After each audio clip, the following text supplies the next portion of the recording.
Ордо аябай эле күчтүү атат. Жана 21 пирамида түштө ордого дедиңиз го? 3-3'ten 3 kaptanla 7-7'de 21 piramide turdu da. Ben bir bayka bir o şu Atlantlardaki. Şu 3 piramide Atlantlar koydu. Kalgan da şu 21'den 3'e ketken kalgana kayсы vizesiler koyuyordu bilmem. Вообще миссия bu piramidalар миссиясы эмне? Bunday eken bizge çünük berdi. Şol adam zattın barыбы же кыргыздарбы через piramide өтөсүңөр dedi de. Nasıl bu piramidalар өзүнүн bir кызматтарын аткарганы келсе керек деп ойлойм. Азыр бизге белгисиз анан жакында башталат го, себеп дегенде жанагы ааламдык мастерлер бар го. Айтылат дегенде мастерлер, бизде мугалим дейбиз мастер кандай. Ошолор азыркы күндө жанагы аватарбы, ошолорду алып келди да, анан кийин то есть мага айтты да. Эч кандай бир мызгануу андай болбосун. Бул балдардын баары өздөрүнүн касиети бар, бири-бирине окшош болот. Ала бири-бирине окшошпойт экен да. Ошон үчүн ар кимдин өзүнүн кызматы бар. Кызматты сен бөлүштүрбөйсүң, биз бөлүштүрөбүз. Буларгачы. Деп анан ошонун бири Айгерим. Айгерим деген ким? Москвадан келди бир кыз. Манастын илими менен да. Мен ошо жазылган илимди, Манастын илимин өздөштүрүп, азыр элдин аң сезимин квантовый полеге чыгарып атат да. Сон. Алар билес болчучу. Ana başkaları da alıp giret da dedim. Kanda alıp giret. Baka üstü balдар бар da bayağı alamıyor işte geldi. Yanılardan kelgende olarak ketkede olarak ben de canağa işat karatuğa balдар geldik. Ketişe daj ben her bir gelgen kişinin oydu. Gelse gerek depçe.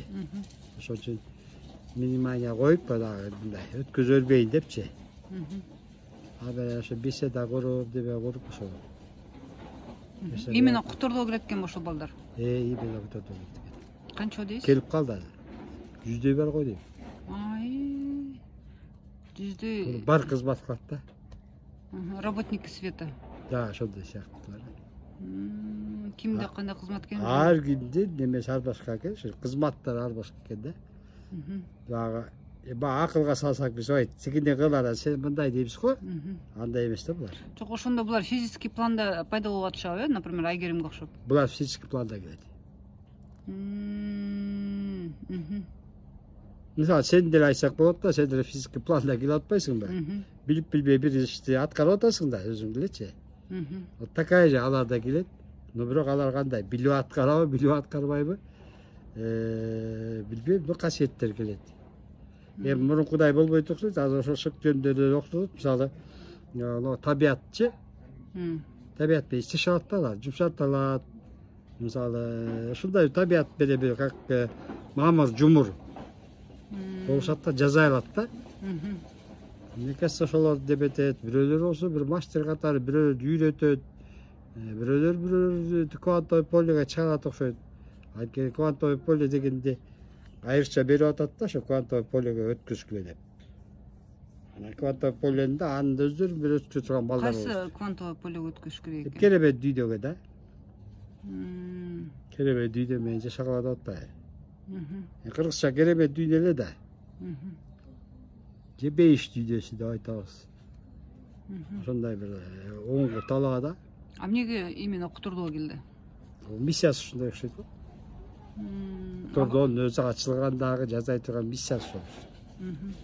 Ошон үчүн келатыр да бизде ошол. Канча деген иштерди аткардык да. Ошонун баары ушу аткарылып келатат да. Анан 31-inde супер луния деп атпайбы? Сиз ошону кандай деп айттыңыз? 31-inde августтун кандай энергия чөктү деп? Ушул небелерде баарында болуп аткан ай толгондордун баарында чогулуп аткан энергиялардын токтом күчү да. 7 кыдыр ата жөнүндө айтып бердим го. Ошол сыяктуу да бир чоң күч пайда болуп атат да. Анын таасири элге ар кандай тиет да. Эдинде сознаниясы ар кандай да. Негизи бул жыл бурулуш жылда бурулуш керек да, биз сознание жашообузда бурулуш керек. Анан ушул нерсе болуп калабы, болбой калабы, шыгып 24-жылдан баштап мындай чыкканда сыга баштайт да.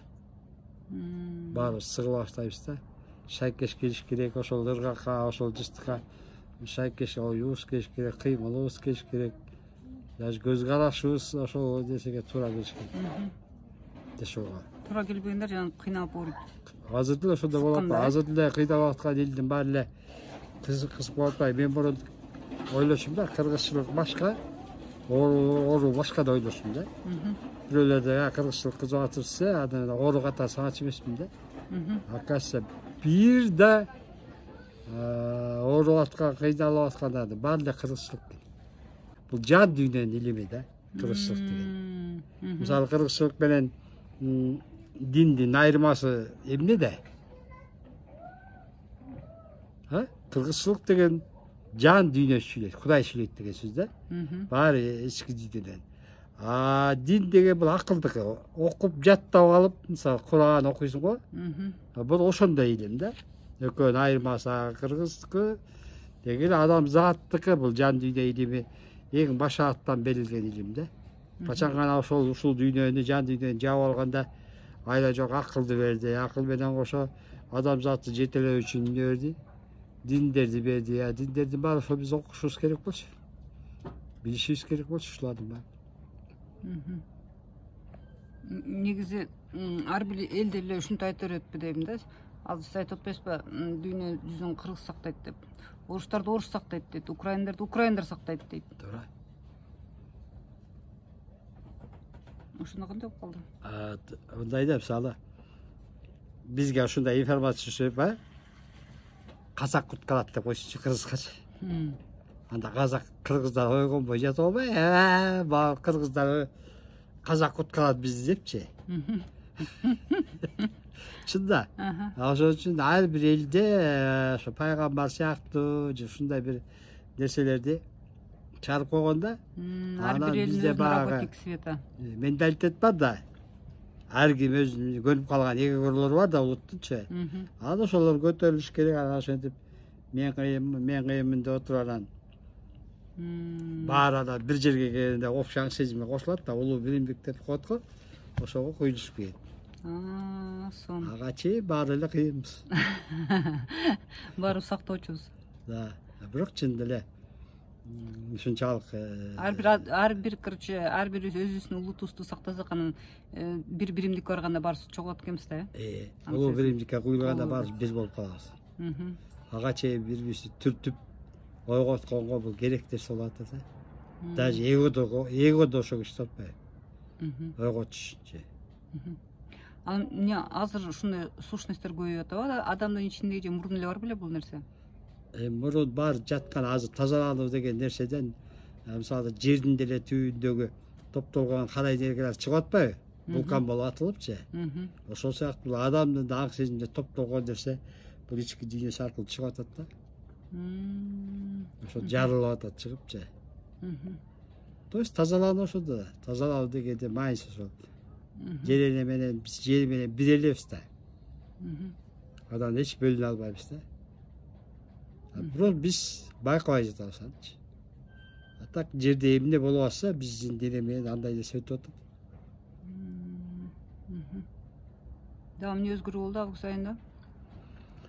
Ушул өзгөрүү андан кийинки нерсенин баары 24 жанагындай ачылып, билбейм, элге биримдик ынтымак тилеш керек, жана тынчтыкты тилеш керек. Ушул энергияны күчөтүш керек. Себеп дегенде бир адамдыкы миңдики түбөнгө дейт го. Ошол сыяктуу бул энергия күчөш керек. Мисалы бир убакта элдин баары чогулуп манас айта баштады го жакында балдар. Ошол сыяктуу бир коллективный энергия жаралыш керек да. Не индивидуальный, а индивидуальный энергия эчтеке кыла албайт. Жалгыз жаным да. Эмне анын үчүн обязательно эл чогулуп жасаш керекпи? Элдин саздын аң сезими биригиш керек. Ал именно чогулбаса да, мисалы сенин оюң, менин оюм бир да. Экөөбүз түшүнөбүз да. Сознание эмне кылыш керек деп. Ошондой баарыбыздын аң сезим бар билиш керек да, эч кимде бир мындай бир жаман энергия бөлүп чыгарбай, баары позитив. Бир ошондой энергияны бөлүш керек. Ошондо баарыбыздан чыккан энергиянын күчү топтолот да. Жанагы бизде азыр эгегор деп коюшабы, жанагы чогулуп аткан энергия бар го. Ай бир улуттук. Ошол сыяктуу энергиялар чогулат. Ошону топтобу күч болот да. Бакытбек, эмне анан кийин ушундай энергиялар менен иштеген ушундай касиеттүү адамдар анан кийин биригип чогуу чара иш кылышпайт? Же атайын ар кайсы региондорго бөлүнүп алып өзүнчө иштешип атабы? Ал сезимдер ар кандай деңгээлде. Эгер баарыбыз жогорку деңгээлге чыгып алсак, анда билмекпиз да биз. Эмне кылып атабыз? Кудайсымал, Кудайдык көз караш, Кудайдык ойлор иштелмек. Куторду кайсы деңгээлде? Билбейм, бизге берилген китепте жазылган боюнча деңгээлин билбейм, но куторду алып өтөт да. Кыргызстандыбы? Не только Кыргызстанда, адамзат деме бизге берген аян. Мен айта албайм. Биз азыр кыргыздар дагы деле ошо ата тектин деңгээлиндебизби? Биздин эле кыш улут ата тектин деңгээли менен кетебиз да. Себеп дегенде бизде өсөк болгондуктан бизде кайып дүйнө бар. Вот азыркы келип аткан илимдердин баары эле кайып дүйнөдөн келишип атат. Мисалы ошол эле Иисус немелер 7-чи дүйнөдөн, арктурианецтер мисалы 8-9-тан келип атпайбы, даже 12-ден келип атат да. Мен билген аян боюнча 12-чи тепкичти куруп атканда бир гана ошол орустар чыккан да.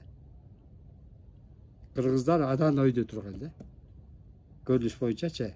Кыргыздар андан өйдө турган себеби баягы эгиз энергия бар да кыргыздарчы. Манас менен Алмамбет эгиз энергия да.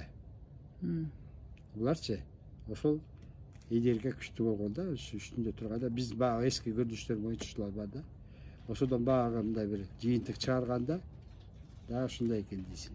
Бакытбек, биз ошондо кыргыз ата текте болуп атабызбы же вообще ата тек, ааламдын ата тегин деңгээли болуп атабы? Биз эми, например, кыргыз ата текти айтайын десем, негизи жана реинкарнацияда туулганда биз улам сайын кечке эле кыргыз болуп туулган жокпуз, вообще улуттарыбыз өзгөрүлүп туулуп атпайбы негизичи? Басып келасың да жолдорду. Жолдорду басып келатасың. Бүгүн өткөлдө сен обратно келдиң да, өзүңдүн үйүңө барыш үчүн, түпкү тегиңе барыш үчүн келдик да азыр. Ошо кыргызга жаралып атабыз. Ошондо получается кыргыздардын түпкү теги кыргыздар беле, биз изначально жаралган. Кыргыздар деп айта албайм, кыргыз деген аттын өзү Манастан кийин чыккан да. Баягы Угушкан атанын 40 аялы болуп тараган дешет го. Ошол сыяктуу биздин түпкү ата тектерибиз, мисалы ошол эле Түмөн ата, Бурут ата, Булут ата деп коебуз, анан Усундар, Сактар деп айтылып кете берет да. Биз кайрадан келип атабыз, түпкүрүүдөн келип атабыз да. Ошон үчүн биз өсөк эл деп коет да, бир элдин бир өсөгү. Мисалы орустарды гиперборитный тукуму деп коет. Биз чөтө атланттарга жакынбыз да. Кайрадан келип атабыз, деп себептен да баягы жазылган китепте Атлант цивилизациясында жок боло турган немеге учурап калганда, чөтө Манас барат да. Аларгачы. Анан Манас айтат бир жолдорду айтканда алар макул болбогон. Ошондо мага непонятно болуп калды да, ошондо атланттарда бурун эле Манас бар деген сезим бар.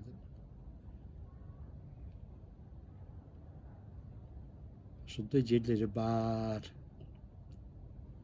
Эми мага непонятно болуп калды. Ошондо получается биз деген Манастан кийин эле кыргыз эли кыргыз деп аталып калды да. Кыргыз депчи. Бирок ага чейин улут бар болгон да, бул улутчу. Кыргыз деген жок болгон. Жок, башкача аталган да. Да, башкача аталган. Башкача аталган да. Биз тарых боюнча айтып атканда башкача аталган. Бирок бул эл бар болгон. Бар болгон, ошо жана шумерлерди угуп атпайсыңбы? Усундар, Сактар, көлдүн түбүндө жашаган аталарчы. Ошолор Сактар жашаган. Ушундай жети атасы, кыргыздын өзү жети атасы. Ошого кылып барат да, мисалы биринчи атасы Угушкан болсо, андан кийин Түмөн ата, андан кийин баягы соңкулга түшкөн Булут ата, анан Сактар, анан Усундар, ошолардан шумерлер, ушинтип жети атасы болуп кетет да. Это получается биз азыр кыргыз болуп өзүбүзгө кайтып туулуп отурат экенбиз да, Да, биз түйүбүзгө кайтып баардык эле улуттар азыр түйүдө кайтып аткан да. Мисалы орустар деле төрөгөндөр кыргыз болуп мисалы билбейли, бирок азыр түйү келип алар ошо Гипарбариев цивилизациясына кайтып атат да, түйү ошол болуп калып атат да. Мисалы лемурлардыкы цивилизациясы мне кажется ошол Америка жакка дейм ушулар. Какой-то бирдесе шишуш болуп түпкү тукум келип атат. Туктун балдары бар арабыздачы. Букелдин балдары бар. Андан башка баарыбыздын жаныбыз ар жакта болду. Бирөөбүз возможно Плиаттан келдик. Бирөөбүз возможно Артурдан келдик. Тоже андай миссия менен келгендер арабызда көп да. Толку азыр ачылып элек. Ошолор негизи элди жаңдоорго алып өтүш үчүн миссия менен келип атабы же өздөрү жер менен өтүп кетиш үчүн келип атабы? Жок, аларды чексизден келгендердин баары жерди алуу үчүн, адамды алуу үчүн. Ал өтүш үчүн келип атат да. Сонун керемет. Бул информацияны надо переварить. Рахмат Бакыт аке.